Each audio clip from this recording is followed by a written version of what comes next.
G'day. I guess the Packer. I'm here, and guess Blitz, you're here too, Howdy and doody, howdy doody. and we're all here together. But where is here? You know, where are we in this little thing we designate our universe? You told me never to give out our location, No, Shaman no. Packer, but I could do it if you want. No, no, no, not a latitude, longitude sort of business. No, we're not going to reveal the TP's location. But this sort of plane of existence, where do we all think we are in this universe, if we are even in this universe? And that's what we're going to be packing into the ball this week, is the reality theories. What do you think? What could be real? What could not be real? And is it all real?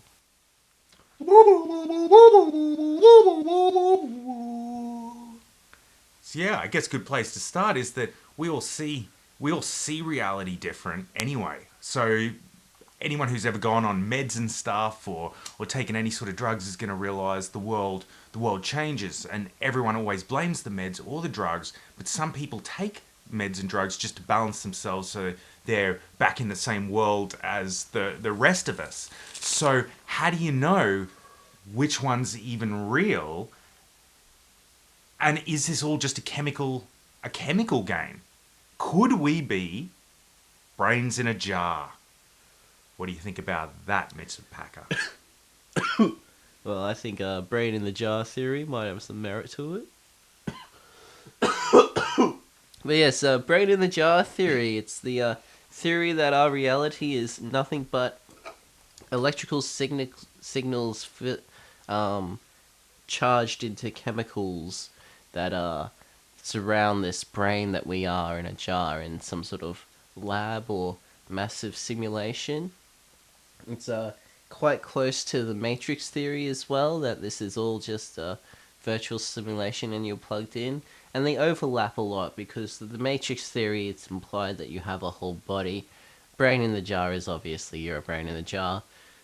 Both boil down to the core concept, though, that your entire reality is just electrical signals fed by chemicals or wires directly into your brain. And the scariest thing about this one is there's actually no way to prove that it's not. And I guess it's the closest thing I could relate it to was I've tried extracted salvia in a country where it was legal for me to do this.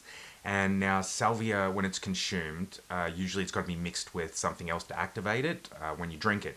Is But that like they you see like those documentaries and whatnot, and they go and it's like a psychic tea sort of yes, thing? but everything you have ever seen on the internet is so weak compared to the version I've tried. Because you're right, most use the tea, and sometimes you'll see people smoke the activated versions, but they're smoking real weak versions and they're still in this reality. You can see them walking around. They look confused and you can see them online. And this is why it was made illegal. But I've had a 50 strength extract that then put back into the organic material, and I've smoked that. I did not expect that I was going to leave the world for, it was 8 minutes, then you are gone for another 2 minutes afterwards. You get a strong feeling of connection to the front right side of your brain. It's a very strange effect, but the one thing that carries the whole way through is there is no way to know that you are not in reality when it's happening. So that's the equivalent of turning our bodies now into the Matrix. So not to say that we are in the Matrix, but we could be the actual Matrix, and through salvia I can put myself into another world.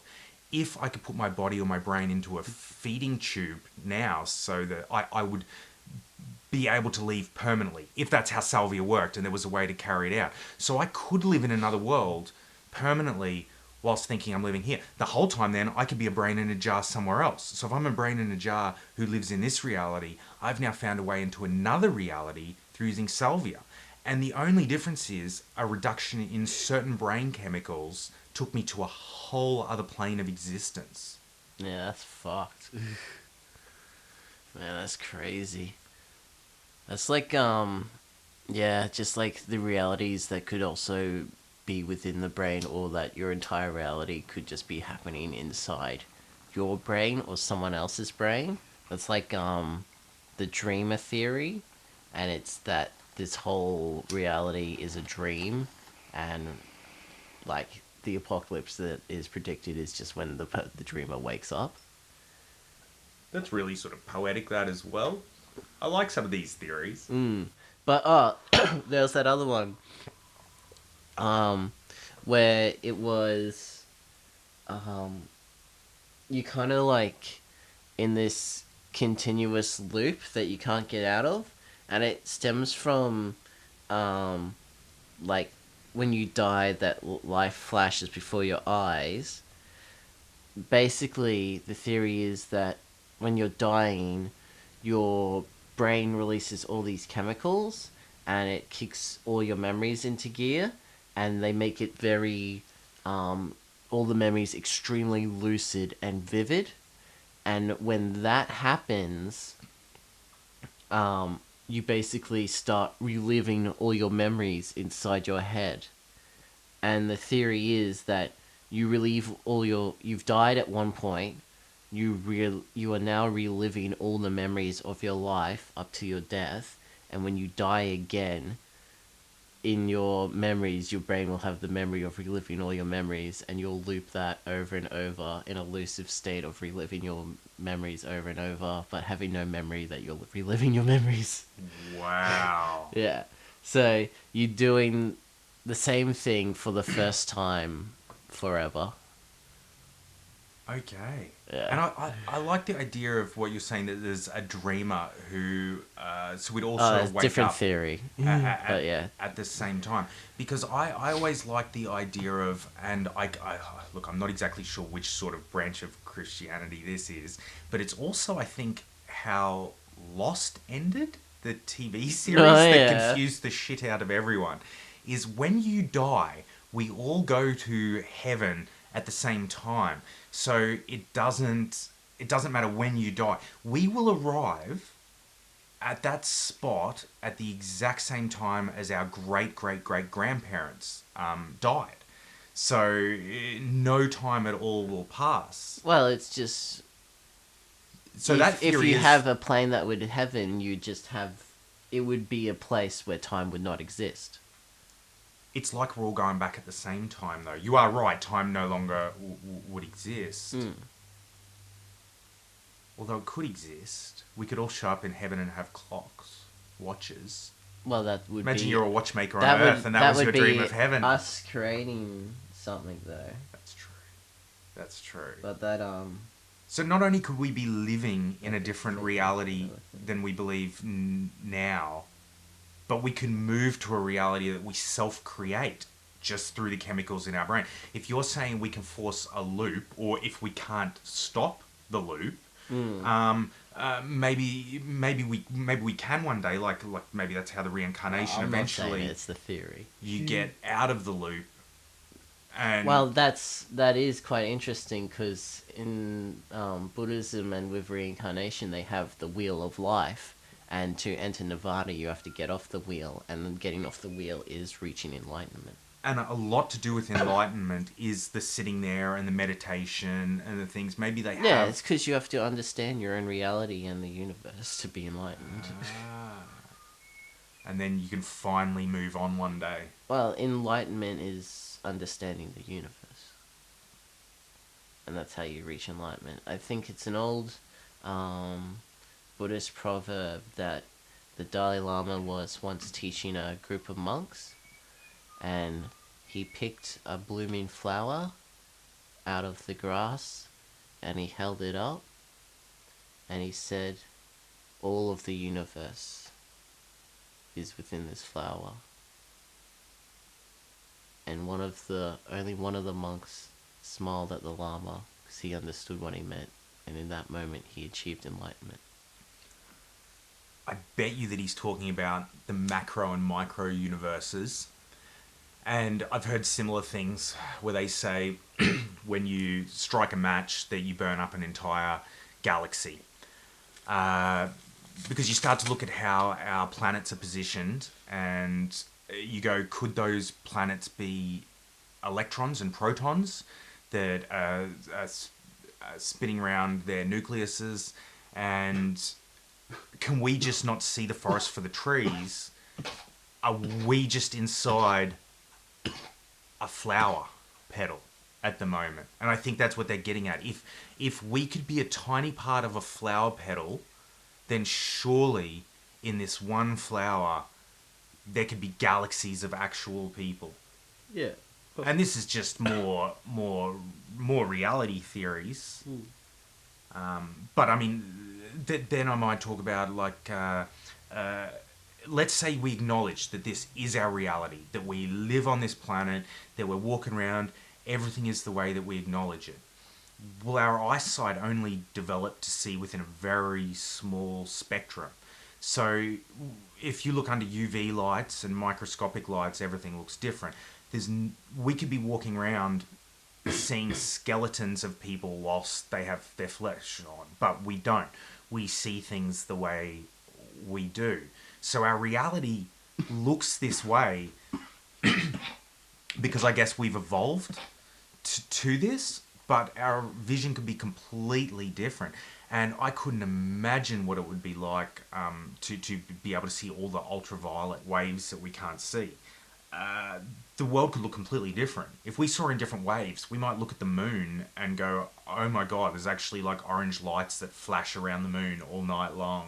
I mean, that's probably not a great example because we have equipment that we can use to actually replicate it. So, but you wouldn't look through equipment and say that's reality. We just assume that how we see things is the reality of it. And I'm so ignorant when it comes to animals that I don't know how animals see. You hear that animals see in black and white, but that seems like a really Well, basic I think answer. dogs seem black and white. Praying mantises see blood I somehow. don't think that's all animals. Yeah, well, praying mantises see the bloodlines somehow in an animal. So animals must be using different abilities to Yeah, see. well, there's ones that have their eyes on the front of their head, and the ones that have the eyes on the side of the head see completely different from each other. So And that's just eyes, you know. That's not even using any different senses.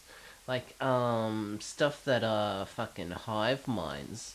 Imagine what they're like, and they have like Esocial, I think it's called, and it's like um was like, yeah, I can't really describe it as more of like a almost telepathic link with the antennas that they don't have to, you know, they don't talk to each other or anything, but like a queen from the center of the hive can command her drones and shit that are like burrowing out. wow. I mean, these are pretty impressive evolutionary tracks to take. And I guess through different forms of evolution, we're all living in completely different realities. Yeah. Um, I think only bugs really have that, but I think actually fucking mole rats might actually have that ability as well. But that would be crazy because imagine, like, if you're a drone in your reality and you do stuff, but then you also have, like, this voice that just invades your head and tells you to do something and you just feel compelled to do it. Like, do they have any thoughts about that? well, there are. It's a really good point. There are insects that take over people's brains, take over other insects' brains. And I guess it's a really good idea that humans might completely have come about because we were dominated by something else a long time ago. But then, are we the shell, or are we the thing that's inside the shell communicating now? Oh, dude, yeah. Um, Is that our reality? That we're not even humans? And maybe mass evolution came along because maybe it was monkeys sort of walking along, got to a certain point, and then we went, you're the most prime example of something like we want to be yeah. to dominate this planet. And then we just dug into their brains, and now we are them. Yeah, fuck. Maybe they were never capable of developing any of the skills or abilities they have. Maybe the only thing going for humans is opposable thumbs. That's what I kind of I had a kind of thought watching a fucking zombie movie, that like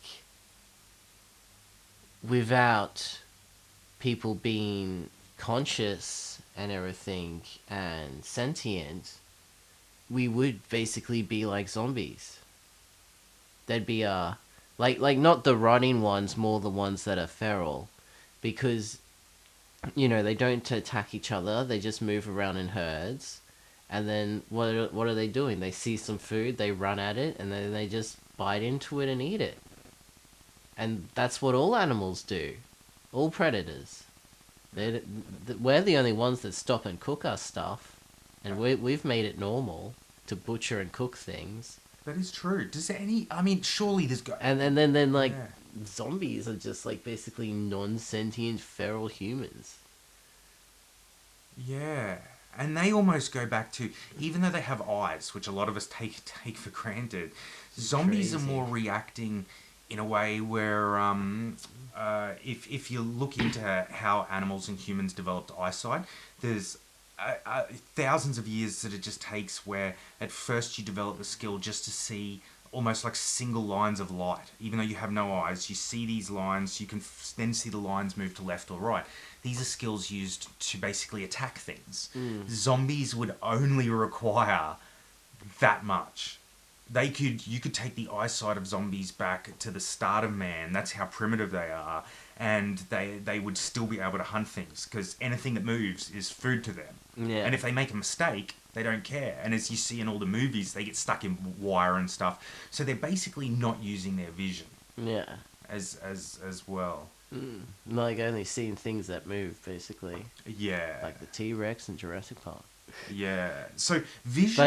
But I think the definitely the sentience defines a lot of it, But and the consciousness. I mean, speaking about different reality theories, I mean, it's very interesting. Anyone who wants to read up on like how eyes were developed, I would suggest, and I've never read this, but I would suggest that all the things they say could be true, or there's also the possibility that we actually never developed eyes in the way we think we did, and we actually are a brain in a jar or something like that, where we thought we were developing sight through the front of our face, but we were actually developing sight through an internal mechanism where we're seeing everything from inside. You can be another person, a different brain in a jar, and we still know how to communicate to each other, but we're not really seeing each other. Because we just don't have eyes. Everything is just images on the inside of our brain. Yeah. And even when you watch TV, it's all based off of pixels. So all you need in your brain is to be able to create a panel board of pixels and then fill in the dots with color. And you can, that is surely easier to develop than eyes. If you see how long it took for eyes to form, which you think's crazy, to go from nothing to functioning eyesight. That's insane. Like in the animal kingdom. Yeah, fucking hell. So there's another theory for you. That we can't see. None of us have any vision whatsoever. Jesus. Yeah. Just chemicals and all the shit squirting into the air. Yeah. Alright, that's for us this week. We're gonna continue this in part 2, so join us next week when the reality theories continue. I'm the chief. Hey.